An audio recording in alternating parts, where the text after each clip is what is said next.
Hi there. This is Reading Zen and the Art of Motorcycle Maintenance, Chapter 25.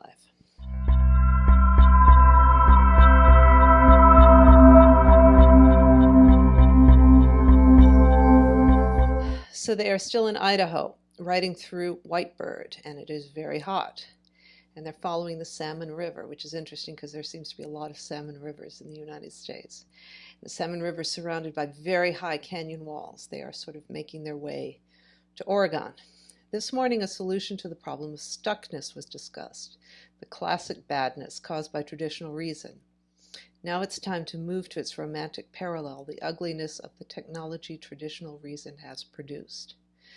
So good, we're going to be talking about technology, and that's very appropriate to this day and age, and we're certainly hoping we can use some of Puryear's philosophy to help us through this time. In the last chapter, the way he discussed the solution to badness was to stay on the quality track. And he used the metaphor of the train the train of knowledge on the quality track, the cutting edge of quality, and all your boxcars in the back with everything that you're bringing with you, all the knowledge, everything. And this metaphor can be a little confusing because you could say it's obvious you aren't always on the track because some of your solutions have low quality. So how do you explain not being on the quality track? Do you explain it by being derailed or taking the wrong track? I don't think you can take the wrong track. There's only the quality track. The way I see it at this point is the right way to do it is when the fog rolls in, you let the train come to a halt and you just stay there like you would until the fog dissipates and you see the way ahead. Don't just forge ahead through the fog because the train could be derailed or you could hit something. Remember, he says, an egoless acceptance of stuckness is a key to an understanding of all quality, in mechanical work as in other endeavors. Egoless meaning you have to allow your certainty based on your previous rational conception of the problem fall away. You can't force a preconceived notion onto what you're doing. A stuck screw is no longer a screw. At that moment, it holds the value of the whole motorcycle. The ugliness of the Sutherlands were fleeing is not inherent in technology. It only seemed that way to them because it's so hard to isolate what it is within technology that's so ugly. But technology is simply the making of things, and the making of things can't by its own nature be ugly, or there would be no possibility for beauty in the arts, which also include the making of things. Actually, a root word of technology, techne, originally meant art. The ancient Greeks never separated art from manufacture in their minds, and so never developed separate words for them. Now this concept is a little difficult to explain, but it is very important to understanding this chapter and really all the philosophy in this book. There's no particular object or particular goal or any particular truth that is always optimal. Like the last chapter, you can have a lot of solutions. Maybe you can have infinite solutions, but what matters is that the outcome has quality. I think one way of explaining this is the game metaphor. And this isn't game theory, this is more like the Piaget that Peterson talks about. Some games are more playable than others. Some games have more endurance or are more useful. Some have more quality. So what you want is your outcome to have quality, whatever it is. And Puryear's philosophy is not a manual of what you should achieve and the steps to achieve it, although in chapter 26 we're going to get a few steps, which is interesting, but I don't want to keep talking about that chapter. We're in chapter 25 now. It's really, his philosophy is really a system of processing information that should yield the best result. And it may not even be a system, it's more how to experience, I guess you could say. This is why you can't say technology is bad like the Sutherlands. The making itself, the manufacture, the production, the self is not ugly.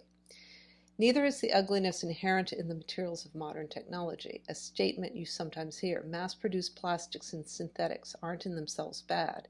They've just acquired bad associations. The real ugliness of modern technology isn't found in any material or shape or act or product. Very important sentence. These are just the objects in which the low quality appears to reside. It's our habit of assigning quality to subjects or objects that gives this impression. And remember, we have a lot of habits going back a long time. And it's assigning quality that leads us to believe that the product as a thing in itself is bad. There is no bad material, no bad particular. It's just some of these things end up being of low quality. It has nothing to do with the thing in itself. It's not that it is made. It is more to do with how it's made. So perfect example, plastic is an amazing material. It is durable, it's flexible, it's strong, it's a barrier against pathogens. It's saved untold lives. But when we think these days, when we conceive of the fact that there is an island 3 times the size of France of plastic debris floating around in the Pacific Ocean, you're inclined to think of plastic as the ugliest thing in the world. The real ugliness is not the result of any objects of technology, nor is it, if one follows Phaedrus's metaphysics, the result of any subjects of technology, the people who produce it or the people who use it. Quality or its absence doesn't reside in either the subject or the object. The real ugliness lies in the relationship between the people who produce the technology and the things they produce, which results in a similar relationship between the people who use the technology and the things they use. It lies in the relationship. This is one of the big keys to understanding Pirsig's work. It's a big fat finger pointing to the moon. The relationship is always what Phaedrus's metaphysics is about. It is the perception of a pre-intellectual awareness of value, of quality that makes the subject aware of the object, and that is a relationship. And it is the relationship between the maker and the material that creates a product, let's say, that really embodies that relationship, and that relationship transfers to the user. That is a very interesting concept. You can feel the ghost of the relationship in the object, and that is that's imbued in the object, and you're going to feel it when you're using it. It's really mind-blowing when you think about it. This is such a great concept. Phaedrus felt that at the moment of pure quality perception, or not even perception, at the moment of pure quality, there is no subject and there is no object. There is only a sense of quality that produces a later awareness of subjects and objects. We've gone over this a lot. This is what he means by, quality creates subjects and objects. At the moment of pure quality, subject and object are identical. This is the Tattvam Asi truth of the Upanishads. But it's also reflected in the modern street argot, getting with it, digging it, maybe that's argot, I don't know, grooving on it, are all the slang reflections of this identity. It is this identity that is the basis of craftsmanship and all the technical arts, and it is this identity that modern dualistically conceived technology lacks. The creator, very important sentence, the creator of it feels no particular sense of identity with it. The owner of it feels no particular sense of identity with it. The user of it feels no particular sense of identity with it. Hence, by Phaedrus's definition, it has no quality. So you notice the vernacular here, digging it. There's a term that we've been seeing a lot lately, and that is flow. And I would say that this relationship we're talking about, when you identify with it, that is kind of like how the flow state is described. This next passage describes being in the flow state with the end product being of highest quality. The one I'm just about to read, but I want to say something about Tattvam Asi. Tattvam Asi is a huge influence on Pirsig, and it is really, I think, if you were going to boil the Eastern approach to one concept, this probably is it, and it is what differentiates Eastern consciousness from Western. Our God, for example, is external. The Eastern God permeates. That Brahma is Atman, and Atman is Brahma. You do find this in mystical Christianity to some extent. And if you want to understand this concept further, again, I suggest Alan Watts. He's excellent on understanding this concept. One of his most famous books, You Are It, is, talks about this at length. And in that moment of quality awareness, we are united with the divine. We are one and the same. That perception of quality is divinity. That wall in Korea that Phaedra saw was an act of technology. It was beautiful, but not because of any masterful intellectual planning or any scientific supervision of the job or any added expenditure to stylize it. Wonderful. It was beautiful because the people who worked on it had a way of looking at things that made them do it right, unself-consciously. They didn't separate themselves from the work in such a way as to do it wrong. There is the center of the whole solution. So you could start looking at objects in the world as relationships, since they are imbued with the relationship of the maker with them. They are manifest relationships in the world, and a perfect example of a resultant thing that is a relationship is this Korean wall. This image of the Korean wall is it kind of skated around the narrator's consciousness. You notice this in the book. It sort of means something very early on in the book, and he wonders what it means. And then the image becomes more and more conscious and meaningful, because when he was in Korea, in the East for the first time, it was really his first taste of how to understand reality as quality. This is where everything started, with his observation of this embedded quality relationship in the Korean wall. And note that he uses the word unselfconsciously. We're going to come back to that. That is also very important. The walls of the canyon here are completely vertical now.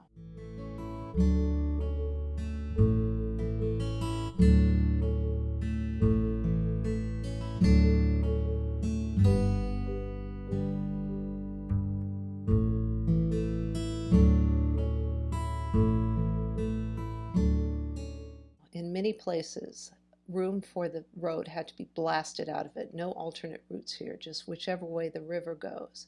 It may be just my imagination, but it seems the river's already smaller than it was an hour ago. I left that last sentence in because I think it's important, but I don't know how. So if you know why he put that in, let me know. And that's about the river seeming smaller.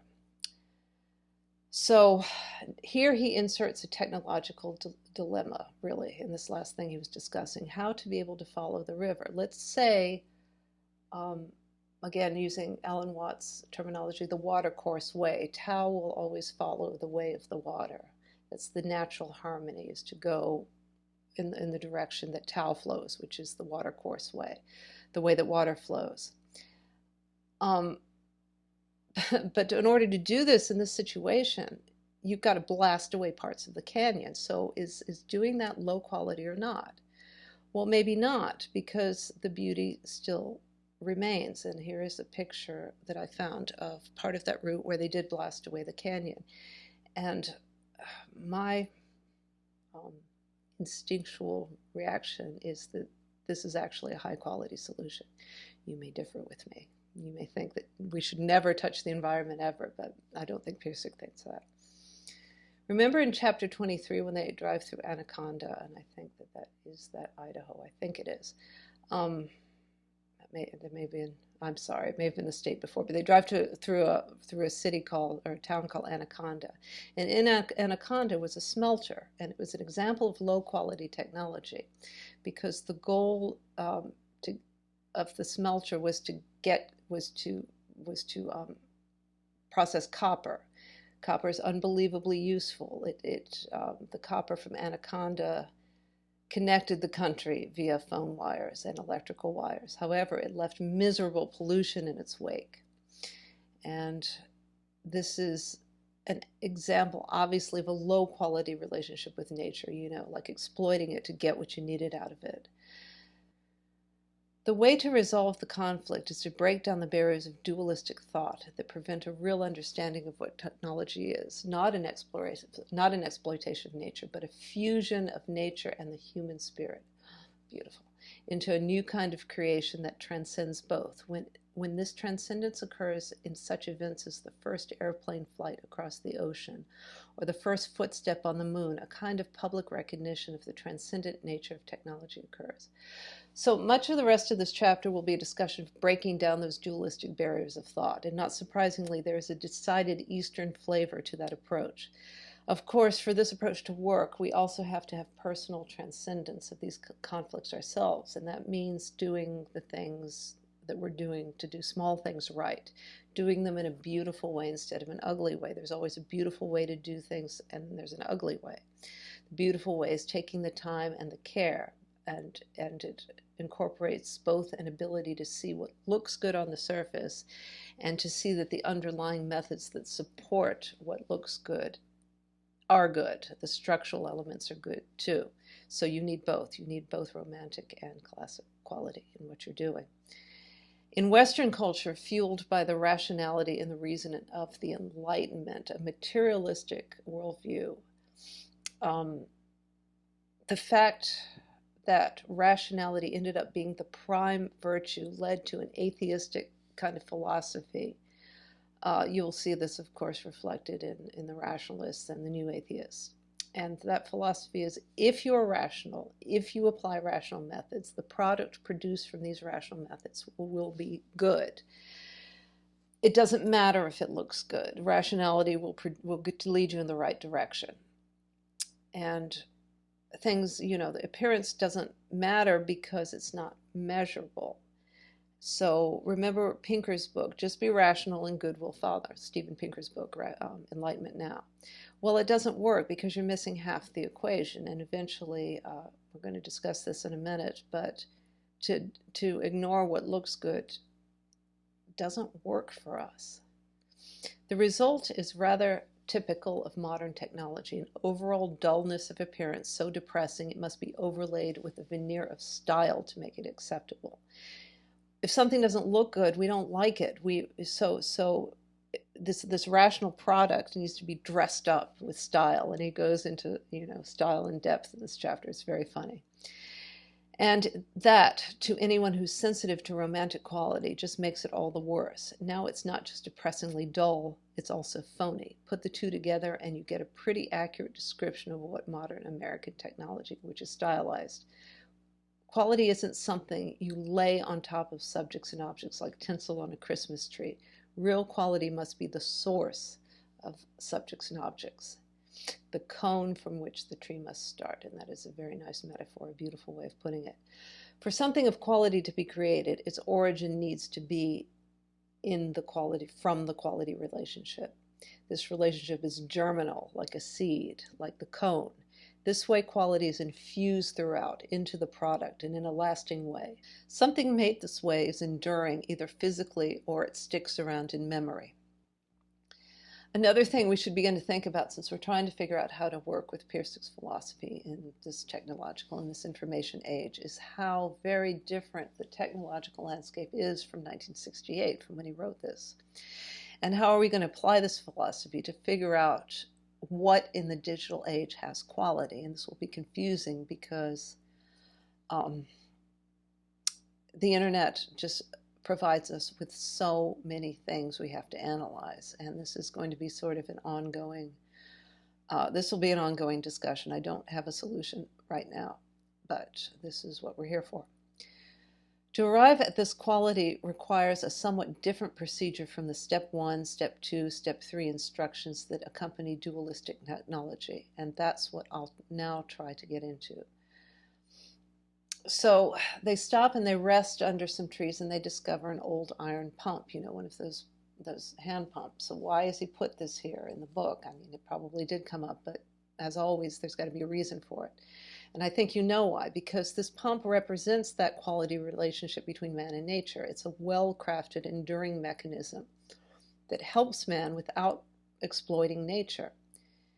Think of these pumps. They're enduring products of technology. An old iron pump is so well made, you still see them around and they're still functional.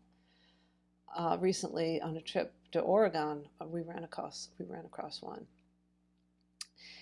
And I should say, the pump was right next to a river, and the river, you couldn't really drink, even though the water was clean. It had bacteria from beavers in it. I think it's Gerardia.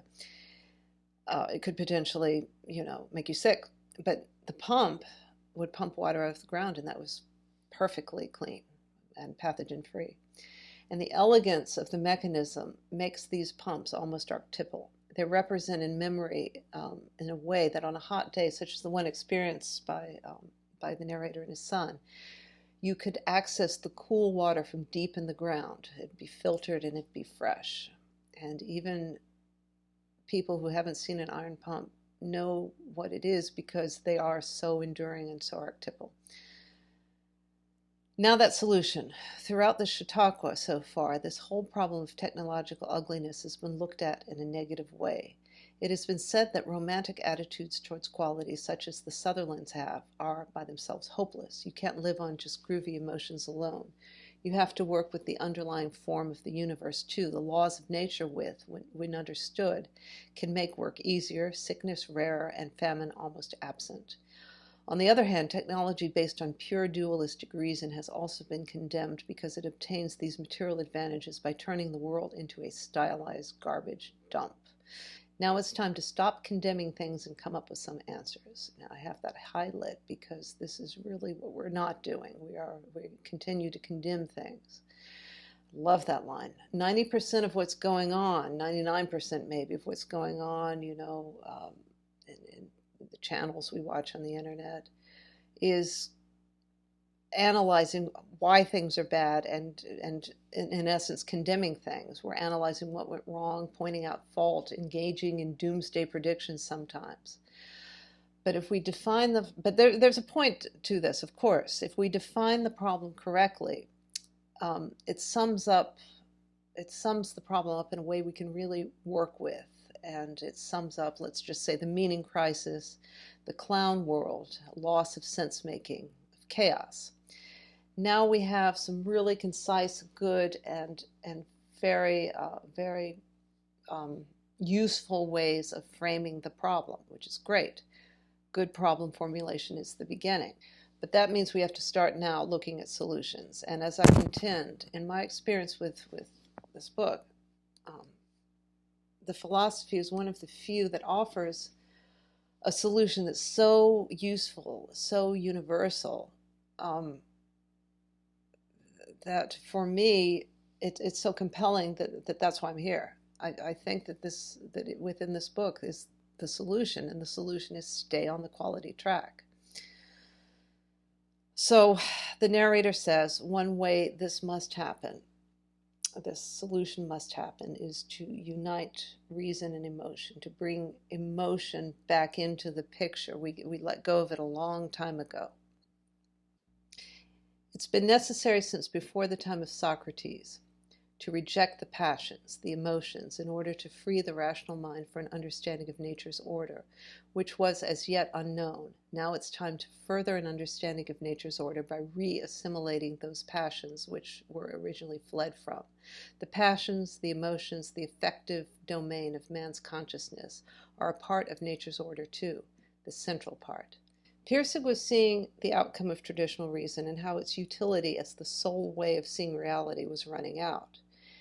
And today we can really observe this, this particular observation of how this is becoming no longer useful as the only way to see reality is made exponentially more obvious by all the products of the internet and digital networking. We have so many set, articulated facts, let's just say,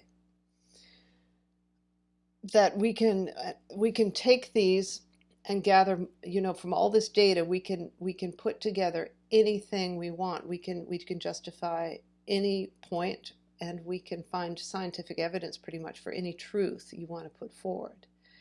There is just so much stuff out there that all you need to do is find it, with, I guess, cognitive bias. And then you can pull that, and you have what would in the past considered robust evidence for whatever you want to put forward.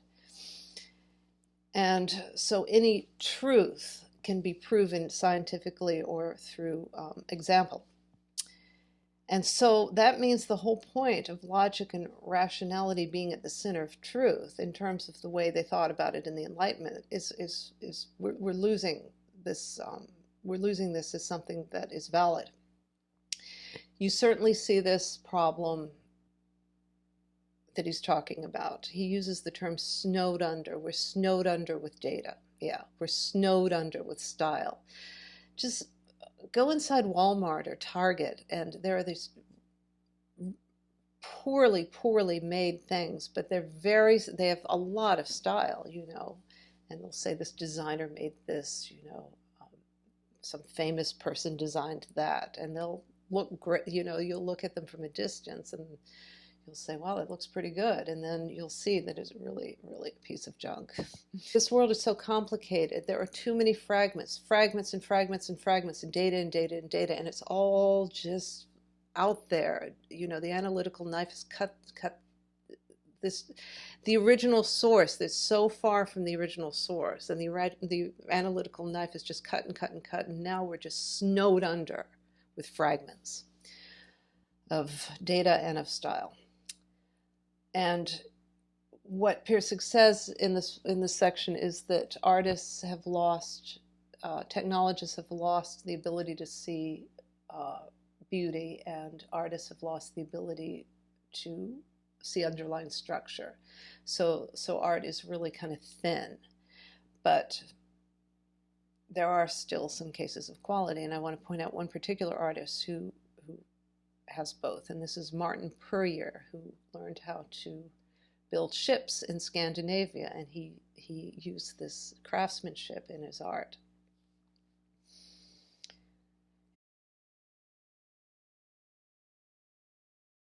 In order to unite reason and emotions, he says, you need peace of mind. Peace of mind isn't at all superficial to technical work, it's the whole thing. The reason for this is that peace of mind is a prerequisite for perception of that quality which is beyond romantic quality and classic quality, and which unites the two, and which must accompany the work as it proceeds. The way to see what looks good and to understand the reasons it looks good and to be at one with this goodness as the work proceeds is to cultivate an inner quietness, a peace of mind, so that the goodness can shine through. So you need to have a way to cultivate this inner peace of mind if you have any hope of living a quality existence. It involves unself-consciousness, which produces a complete identification with one's circumstances. The mountains of achievement are quality discovered in one direction only, and are relatively meaningless and often unobtainable unless taken together with the ocean trenches of self-awareness, so different from the self-consciousness which result from inner peace of mind. So you've got the mountains of achievement, the active, and the trenches, the ocean trenches of self-awareness. Again, we're using this mountain-ocean dichotomy metaphor to describe another thing that is very similar to the same types of ways that the metaphors of the mountains and the oceans have been used. Self-consciousness is an awareness of your social relationships, and self-awareness describes your relationship with quality. The opposite of self-awareness is self-deception, and self-consciousness often contributes to that. The peace of mind he's talking about reminds the narrator of fishing. Just sit with the line in the water, not moving, not really thinking about anything, not really caring about anything either. Seems to draw out the inner tensions and frustrations that have prevented you from solving problems you couldn't solve before, and introduce ugliness and clumsiness into your actions and thoughts. So that's kind of like, as we were talking about being in the fog on the train, just sitting there in the fog and letting it kind of dissipate. There are other ways to do this, of course. One thing he advises to just take a little time when you're stuck. Just take a little time to be silent. The great Shinryu Suzuki said, when all else fails, meditate. When you do, you can almost feel yourself grow toward that inner peace of mind that reveals it all, like the fog lifting. That which turns its back on this inner calm and the quality it reveals is bad maintenance. That which turns it toward it is good. The forms of turning away and turning toward are infinite, but the goal is always the same. This particular paragraph is really going to make a lot more sense in chapter 26. And this next paragraph I really love because it conveys, as well as words can, what it's like to be on the quality track as you're working. I think that when this concept of peace of mind is introduced and made central to the act of technical work, a fusion of classic and romantic quality can take place at a basic level within a practical working context. I've said you can actually see this fusion in skilled mechanics and machinists of a certain sort, and you can see it in the work they do. To say that they are not artists is to misunderstand the nature of art. Okay, listen to this. They have patience, care, attentiveness to what they're doing, but more than this, there's a kind of inner peace of mind that isn't contrived but results from a kind of harmony with the work in which there is no leader and no follower. The material and the craftsman's thoughts change together in a progression of smooth, even changes until the mind is at rest at the exact instant the material is right. So you know when to stop, when your mind is at rest, when you're no longer seeking. So, but that seeking is back and forth. It's being stimulated by quality and rationally manifesting the quality. So you know what to do next. And then when you stop knowing what to do, you get stimulated by quality again, back and forth. Do you see how different this is from just following some steps, using a manual, etc.? And maybe quality will cause you during your work to be directed to use the manual at some point, but maybe it won't. That's not the point. The point is allowing your capacity for rational decision-making to be in the service of quality. You aren't rationally trying to impose quality. You're letting quality direct you. Does that train metaphor make a little bit more sense? And then rationally implementing it until you need to drop the rationality and go back to letting quality guide you. What I mean is so well understood as folklore, common sense, the everyday understanding of the shop. But in scientific parlance, the words for this absence of subject-object duality is scarce because scientific minds have shut themselves off from the consciousness of this kind of understanding in the assumption of the formal dualistic scientific outlook. And I think folklore and common sense are interesting terms to use because they direct us back to the source of this type of consciousness before the Enlightenment, the one that existed before, even before, ancient Greece, let's say, before any philosopher separated subjects from objects. Zen Buddhists talk about just sitting, a meditative practice in which the idea of a duality of self and object does not dominate one's consciousness. What I'm talking about here in motorcycle maintenance is just fixing, in which the idea of duality of self and object doesn't dominate one's consciousness. When you aren't separate from what you're working on, you care about it, and that's the same in personal relationships too. When you identify with someone, you care about them. You feel kind of like they're part of you, like they're kin. And the word care is much richer than it sounds when you think about it this way. It is the word that signifies that quality of relationship. When one has this feeling, he also sees the inverse side of caring, quality itself. Yes. So the thing to do when working on a motorcycle, as in any other task, is to cultivate the peace of mind which does not separate oneself from one's surroundings. That was what it was about, that wall in Korea. It was a material reflection of spiritual reality, a material reflection of spiritual reality. Just think about that sentence and then look at things and see what things you see in life that are material reflections of spiritual reality. If you think about it that way, you're going to start seeing them. So how will this individual transcendence scale up, for example, to improving the world? Is it through politics or social programs? Our dualistic instinct says, yes, this is what we're used to. But right now we have tangible evidence that this approach is no longer working. So, because social programs just fall into so many problems and we fight over them, and politics, look at this mess. So it's not by changing the government or implementing social programs top down as a starting point.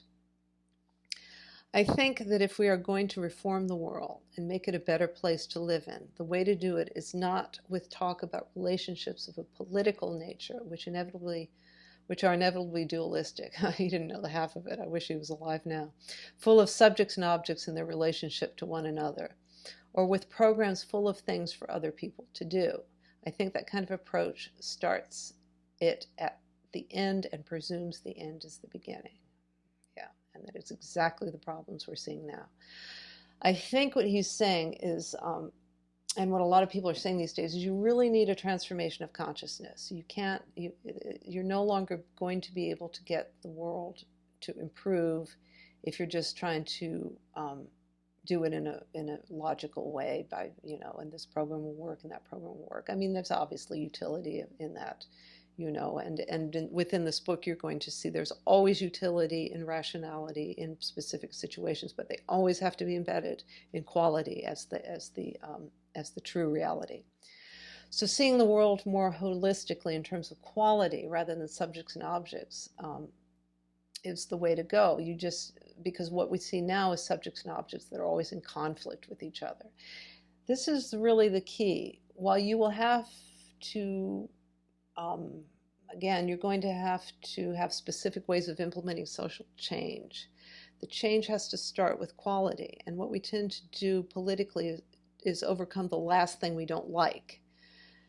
And that often yields a big pendulum swing where what you get is the exact opposite of what you had before. So really what you get is another side of the same coin if you're doing this the dualistic way. Programs of a political nature are important end products of social quality that can be effective only if the underlying structure of social values is right. The social values are right only if the individual values are right. The place to improve the world is first in one's heart, head, and hands, and then work outward from there. Other people can talk about how to expand the destiny of mankind. I just want to talk about how to fix a motorcycle. I think that what I have to say has more lasting value. I agree that what he has to say has more lasting value. And here is the problem that occurs all the time. It starts with the end and presumes the end is the beginning. And I guess you could say it's goals versus systems. And what we need now is something more systems-oriented. And this philosophy, really, when you look at it, I mean, I hate to denigrate it with such a paltry finger pointing at the moon, but it is a kind of systems philosophy. And the system we need is one where we as individuals wake up to what is really good. And this means we as individuals must get on the quality track. And everyone, a lot of people in this corner are saying this. Jordan Peterson certainly said this. The crowd over, everyone on the Rebel Wisdom channel is saying what we need is a change of consciousness. And that is the underlying way of thinking, I think, in this corner of the internet that unites everyone. But it seems to be a lesson that is very difficult to learn. It is hard to change yourself. It is much easier to externalize the problems. And it's also very difficult to conceive of us, we see these terrible problems in the world, or, things that seem, I guess, far worse than they actually are, because we're hearing about every little thing. And we think, oh gosh, we just have to get in there. Let's get Greta Thunberg or whatever her name is to help us.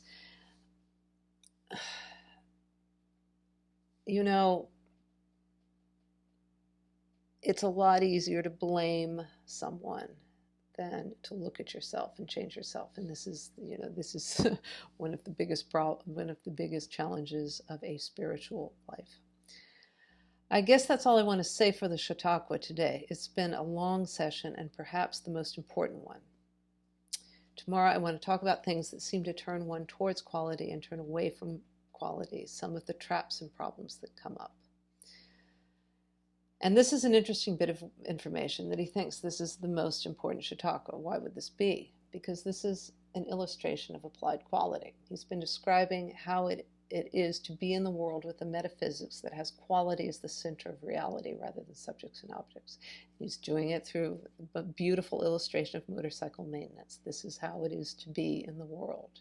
It's also Chautauqua that emphasizes that peace of mind is a prerequisite to a quality existence. And as we experience the mindfulness revolution, we are seeing that that meditation and mindfulness are central to being in touch with the quality, and that is something that can really keep the train on track.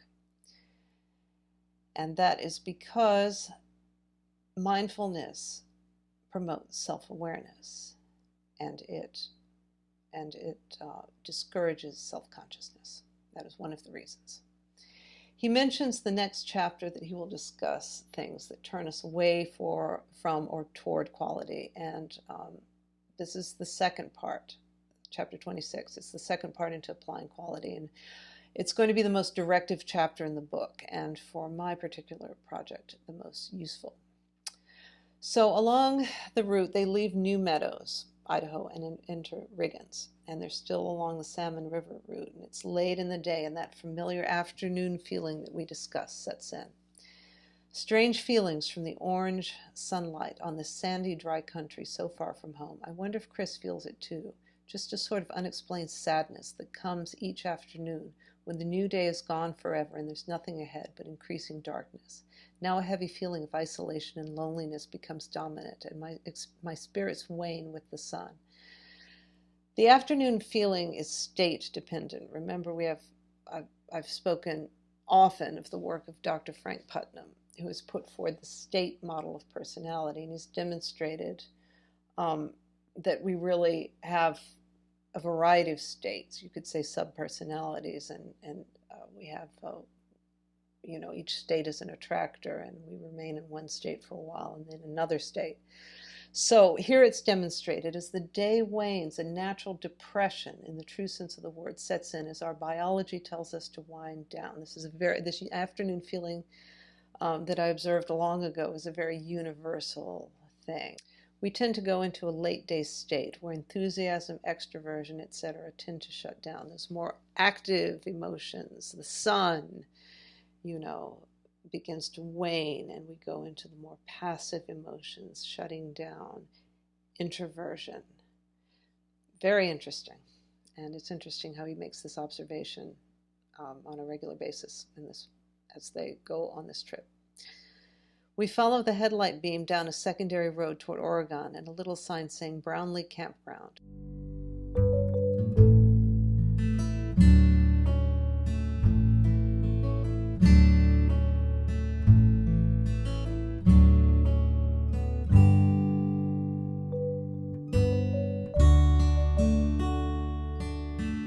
When I shut the motor off and we unpack, I can hear a small stream nearby. Except for that and the chirping of some small bird, there is no sound.